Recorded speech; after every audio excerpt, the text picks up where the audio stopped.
Vigilance and redundancy in every phase of aviation are vital to the essential element of safety.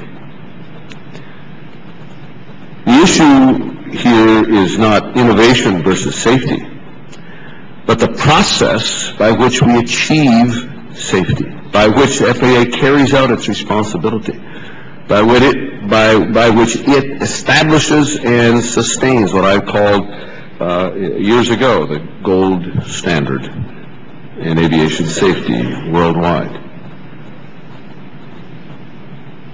But as Chaucer wrote, if gold rust, then what of iron?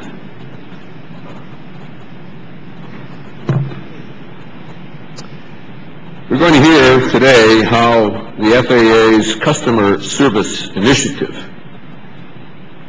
mistakenly treats those who are the subject of regulation as the customer of FAA. FAA has, if there is a customer, as I said in the previous hearing, it's the flying public. It's not the airlines. And in this case, it's not the manufacturer. I'm very concerned. We have another example here that complacency has crept into the highest levels of FAA management, a pendulum swing away from rigorous enforcement of safety, rigorous enforcement of compliance, to now manufacturer. Previously we had an airline favorable, cozy relationship.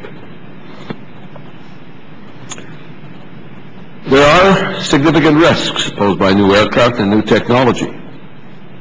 The 777, which is designed entirely by computer and whose first article was put in place without doing a prototype, but with all the computer technology being right on, and the FAA was very concerned that this would could result in some slippage, was on the scene day after day, watching over Boeing's technology. When that first side of the hull was swung in place, it came within a millimeter of exactitude. That's the kind of vigilance that we expect of FAA and of the manufacturer, of Airbus, of Boeing, of Cessna, of all the others. In this case, the EA-500 with advanced avionics, turbine engine technology, characteristics more akin to large transport aircraft, it was incumbent upon FAA to establish a very high level of vigilance. And yet, they had the audacity to put in their performance plan that the Eclipse would be certified by September 30, 2006. It's not up to, the FAA shouldn't be setting a date by which it will complete a certification. The date by which you complete a certification is when it is ready, when it meets the standards, when FAA can say yes or no, not when the manufacturer wants it, and not when some higher up the agency says it should be done.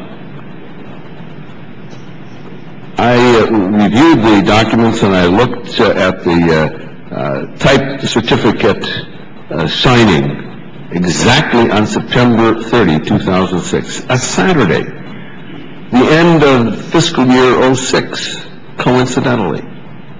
How could FAA possibly know that the aircraft, the first article, would be ready for certification at that point? I've never heard of the agency assigning itself a date by which an aircraft is to be ready for certification.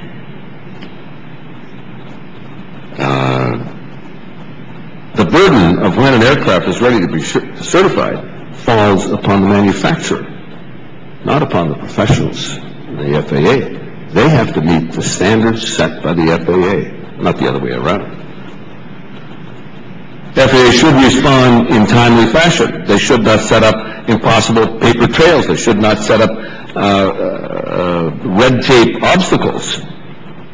But they should not sign off until the aircraft is ready, not until a date is met. Now, as I further looked at the documentation, I saw the FAA Rotorcraft Certification Directorate in Fort Worth, Texas, which had the primary responsibility for certifying the EA 500, was, in my judgment, very diligent in adhering to established regulations for certification. And they, at least on the face of it, seem to have performed very well. But their decisions and their recommendations were routinely overruled by higher-up FAA management under the customer service rubric. So we are going to, in the course of this hearing, dig into the causes that led up to this system. The European Safety Agency has not signed off. And in May, when I addressed the Ministers of Transport of the European Union at their annual meeting, I was asked time and again, one after another, the 27 ministers, what is happening within your FAA? You're patterning our European Safety Agency after FAA. We want to partner with FAA. But we're now having second thoughts. They were aware of the Eclipse problem. They were aware of the customer service initiative. They were concerned, very deeply concerned.